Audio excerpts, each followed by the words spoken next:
How to reset Indeed account password. Hi guys, welcome to our channel. Let's begin. In this video, I will guide you on how you can reset Indeed account password. For that, you want to open up any web browser. Now head over to indeed.com. Here, if you have already been signed into your account and you want to change your account password, then you want to follow these simple steps. Step 1 is to tap on the three lines at the top right corner of your screen. Here you have different options. Scroll down and get to the settings option.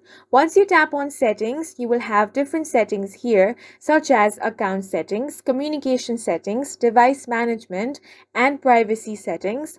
Tap on the one that says account settings. Now you have different options here as well. Go ahead and tap on the change password option. Now, in order to enter a new password, you first of all have to enter your current password. Once you do that, next step is to create a new password.